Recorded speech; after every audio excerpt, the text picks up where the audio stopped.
Every afternoon, Thomas the Tank Engine puffs along his branch line with Annie and Clarabelle. First, they pass the water mill. Next, they come to a big farm. Then, they can see a bridge with a village nestled either side of it. This is a special place. Whenever children hear Thomas coming along, they stand on the bridge waving until he is out of sight.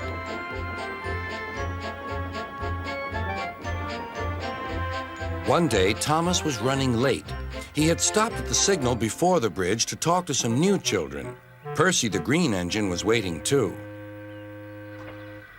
"Hurry up, Thomas," called Percy when the signal dropped. "If you're late, Sir Topham Hatt may get a new engine to replace you."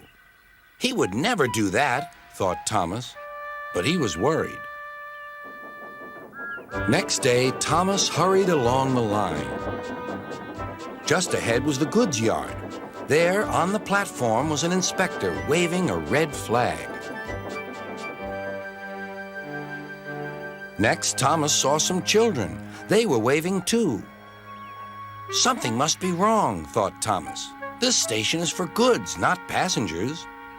"Help, Thomas, help! We're glad to see you," called the children. "Please, will you take us home?" The station master explained to Thomas's driver that the school bus had broken down, and all the parents would be worried if the children were late. Thomas waited as the children walked down from the bridge.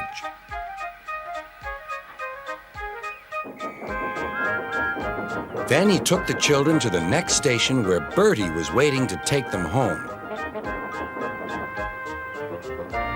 When Thomas finished his journey, he was very late. He was worried that Sir Topham Hatt might be cross with him. "I warned Thomas," puffed Percy to James. "He's been late one time too many. He'll be in trouble now." But next morning, when Thomas picked up his passengers, Sir Topham Hatt was nowhere to be seen.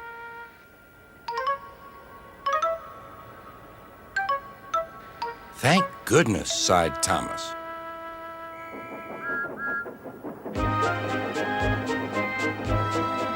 Thomas knows every part of his branch line. Just ahead was a stretch where the hot sun had bent the rails on the track.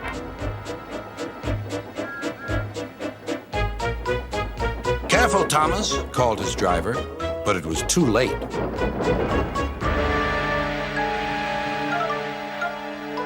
"That's done it," said his driver. "We shan't get any further today." "But what about my passengers?" asked Thomas. "Don't worry, they'll be looked after," replied his driver. While workmen repaired the line, Thomas had to shunt freight cars in the yard. Bertie came to see him. "I understand you need my help again." "Yes, Bertie," replied Thomas sadly. "I can't run without my rails." Bertie set off to collect Thomas's passengers.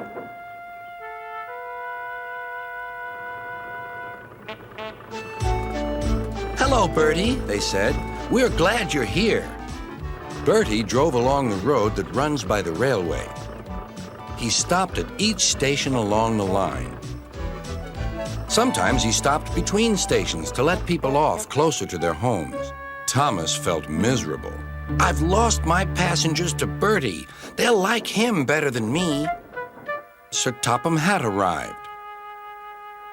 "Your branch line is repaired. I'm going to change your timetable so that you and Bertie can work together more." When Thomas reached the station, there, to his relief, were all his passengers. "Bertie is a good bus, but we missed our train rides with you," they said. Later, Thomas spoke to Bertie. "Thank you for looking after my passengers." "That's all right, Thomas. I like to make new friends, but I'm glad to share them with you." "You're a good friend indeed," replied Thomas, "and always will be."